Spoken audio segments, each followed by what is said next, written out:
Welcome to current classes. आज है 12 अगस्त। 12 अगस्त से जुड़े जितने इंपॉर्टेंट करंट क्वेश्चन बन सकते हैं हम इस वीडियो में डिस्कस करेंगे। और वीडियो की जो पीडीएफ होगी वो हमारे टेलीग्राम चैनल मिल जाएगा, जिसका लिंक वीडियो के डिस्क्रिप्शन बॉक्स में दिया गया है। और बता दें, इस वीडियो के कमेंट में एक क्वेश्चन दिया जाता है, उससे जुड़े जितने फैक्ट हैं वो आप सभी को लिखने चाहिए और उसका भी आंसर देना चाहिए। तो चलिए शुरू करते हैं। अंतर्राष्ट्रीय पर्वतीय दिवस कब मनाया गया? तो यह मनाया गया कब? यह मनाया गया है 11 अगस्त को। और इसका उद्देश्य पहाड़ों के महत्व के बारे में जागरूकता और उसके सतत विकास को बढ़ावा देना है। अगला है, हाल ही में भारतीय तटरक्षक बल और श्रीलंकाई तटरक्षक बल के बीच 8वीं उच्च स्तरीय बैठक कहाँ आयोजित की गई? तो यह आयोजन कहाँ हुआ है? यह आयोजन नई दिल्ली में किया गया है। अब श्रीलंका, तो ये रहा मैप में श्रीलंका। कैपिटल क्या है? कोलंबो। करेंसी श्रीलंकन रुपये। प्रेसिडेंट है अनुराग कुमार दिसानायक और प्राइम मिनिस्टर हरनी कुमार अमर सूर्या। और भारत और श्रीलंका के बीच में मित्र शक्ति युद्ध अभ्यास होता है और मित्रता विभूषण श्रीलंका का सर्वोच्च सम्मान प्रधानमंत्री मोदी जी को दिया गया है। पर्यटन को बढ़ावा देने के लिए श्रीलंका 40 देशों को निःशुल्क वीजा देगा। श्रीलंका में अशोक स्तंभ की एक प्रतिकृति का अनावरण किया गया। 3 दिवसीय कठपुतली महोत्सव का उद्घाटन कोलंबो में किया गया। श्रीलंका में भारत की सहायता से बने 90 आवासों का उद्घाटन किया गया है।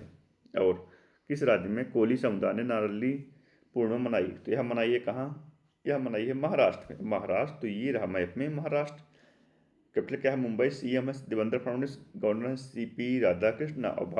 और भारत में प्याज और अंगूर के उत्पादन में पहला स्थान महाराष्ट्र का है। और महाराष्ट्र भारत के पहले एआई संचालित आंगनबाड़ी केंद्र का उद्घाटन महाराष्ट्र में हुआ। पशुधन और मुर्गी पालन को कृषि का दर्जा देने वाला पहला भारतीय राज्य महाराष्ट्र बना। टेस्ला मुंबई में अपना पहला भारतीय अनुभव केंद्र खोलेगा।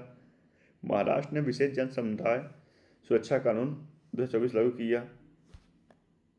हाल में भारतीय मुक्केबाज निशा ने बैंकॉक में अंडर-19 एशियाई मुक्केबाजी चैंपियनशिप में कौन सा पदक जीता? तो निशा ने अंडर-19 चैंपियनशिप में स्वर्ण पदक जीता है।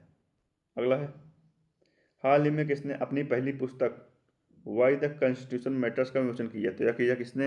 यह किया है डी वाई चंद्रचूड़ ने। डी वाई चंद्रचूड़ ने इसका विमोचन किया है। तो द कॉन्शियस नेटवर्क नामक पुस्तक का विमोचन साकटा श्रीनिवास राजू ने किया। डॉक्टर विश्व स्वरूप राय चौधरी ने green gold the neem pharmacy नामक पुस्तक लिखी। राम माधव ने the new world 21st century global order and India नामक पुस्तक लिखी। वी एस रवि ने confession of a Shakespeare addict नामक पुस्तक लिखी। डॉक्टर जगदीश शुक्ल ने अपनी नई किताब ए billion butterflies A lies in chaos theory लिखी है। हाल ही में किस राज्य सरकार ने अपनी लैंड पुलिंग नीति वापस ली? लैंड पुलिंग मतलब क्या होता है? जैसे आपके जमीन 4-5 जगह छोटे छोटे टुकड़ों में बटा हुआ है, तो उसे अब एक जगह करके आपको 5 जमीन को मिला के एक कट्ठा दे दिया जाएगा। तो इसी को लैंड पुलिंग कहते हैं। यह नीति पंजाब में लागू हुआ था और इसको भारी विरोध के कारण पंजाब सरकार ने वापस ले लिया। अब पंजाब, तो ये रहा मैप में पंजाब। कैपिटल क्या है? चंडीगढ़। सीएम है भगवत मान। गवर्नर है गुलाब चंद्र कटारिया। और पंजाब सरकार ने बाज अख नामक एक नई ड्रोन रोधी प्रणाली शुरू की है। पंजाब सरकार ने हेरिटेज खेलों पर प्रतिबंध हटाया। भारतीय सेना ने पंजाब के संवत सिंह की समस्त शैक्षणिक आवश्यकताओं को प्रायोजित करने का निर्णय लिया। पंजाब सरकार ने ऑपरेशन जीवन ज्योति शुरू की है। हाल ही में किस राज्य सरकार ने विधानसभा ने विद्यालय शुल्क वृद्धि पर अभिभावक वीटो पारित किया? तो यह किया किसने? तो यह किया है दिल्ली ने। अब दिल्ली में क्या है कि अगर कोई भी अभिभावक असहमत है विद्यालय फीस की बढ़ोतरी पर, तो वीटो लगा के उस शुल्क की बढ़ोतरी नहीं की जाएगी। अब दिल्ली, तो ये रहा दिल्ली। और दिल्ली की सीएम कौन है? रेखा गुप्ता, सब जानते हैं। और वहाँ के जो लेफ्टिनेंट गवर्नर हैं, आपको इसको आंसर में हमें कमेंट में देना चाहिए। ये आपके लिए हम क्वेश्चन छोड़ रहे हैं, नहीं तो हम बता ही देंगे, ठीक है। हाल ही में किस बैंक में कर्मचारियों की नौकरी छोड़ने की दर सबसे कम है? तो यह दर सबसे कम किसकी है? यह है आईसीसी आईसीआईसी बैंक की। और एक क्वेश्चन आपको छोड़ते हैं कि जो है आईसीआईसीआई बैंक जो है उसका न्यूनतम मूल्य क्या है आपके अकाउंट में रखने का बचत? हाल ही में देश की सबसे लंबी दूरी तय करने वाली वंदे भारत एक्सप्रेस का उद्घाटन किसने किया? तो यह किया है नरेंद्र मोदी जी ने किया है। तो यह कहाँ से बीच में लगी? यह नागपुर पुणे के बीच।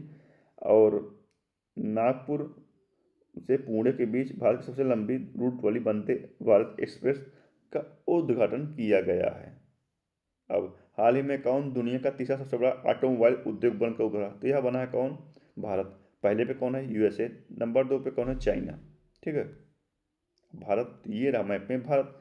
और भारत जो है प्रेस स्वतंत्रता सूचकांक में 191वें स्थान पे है और पासपोर्ट इंडेक्स में 77वें स्थान पे है। और भारत को 2026 बोगोट पुस्तक मेले में मुख्य अतिथि नामित किया गया। भारत ने पेट्रोल में 20% इथेनॉल मिश्रण का लक्ष्य रखा। और बोगोट पुस्तक मेला कहाँ आयोजित किया जाएगा, ये भी क्वेश्चन है। भारत ने सहकारी क्षेत्र में दुनिया की सबसे बड़ी अनाज भंडारण योजना शुरू की है। मलेशिया में अंकुरित पाम ऑयल बीजों का सबसे बड़ा आयातक भारत बना। और बताते हैं ज्ञान डिजिटल लाइब्रेरी की शुरुआत भारत ने शुरू किया है। हाल ही में नारी अदालत किस राज्य में शुरू किया गया? नारी अदालत शुरू किया गया कहाँ? यह किया गया सिक्किम में। अब सिक्किम में तो ये रहा मैप में सिक्किम। कैपिटल क्या है? गंगटोक। सीएम है प्रेम सिंह तमांग। गवर्नर है ओम प्रकाश माथुर। और भारत का सबसे कम आबादी वाला राज्य सिक्किम है। भारत का दूसरा सबसे छोटा राज्य सिक्किम है। सिक्किम भारत का पहला 100% शैक्षिक 100% जैविक राज्य बना है। और सैटेलाइट अवकाश योजना शुरू करने वाला पहला राज्य सिक्किम बना। भारत के पहले डिजिटल घुमंतू गांव का उद्घाटन सिक्किम में हुआ। 2025 में महिलाओं के लिए भारत का सबसे सुरक्षित राज्य सिक्किम बना। प्रधानमंत्री मोदी ने सिक्किम के 50 वर्ष पूर्ण होने पर इस वहाँ सिक्का जारी किया है। हाल ही में रक्षा सहयोग पर भारत उज्बेकिस्तान संयुक्त कार्य समूह की 5वीं बैठक कहाँ आयोजित की गई? तो कहाँ की गई? यह की गई ताशकंद में। अब ताशकंद में हुआ है तो ये रहा मैप में उज्बेकिस्तान साथ हुआ है। और यह बैठक कहाँ हुई थी? ताशकंद में। और ताशकंद क्या है? उज्बेकिस्तान की कैपिटल क्या है? कैपिटल है। और करेंसी है उज्बेक सम। और प्रेसिडेंट हैं शौकत मिर्जियोयेव। आज की इस वीडियो में इतना ही। जुड़े रहिए करंट क्लासेस से और डेली करंट अफेयर वीडियो देखते रहिए। धन्यवाद। और हमारे चैनल को लाइक और सब्सक्राइब जरूर कीजिएगा दोस्तों। धन्यवाद।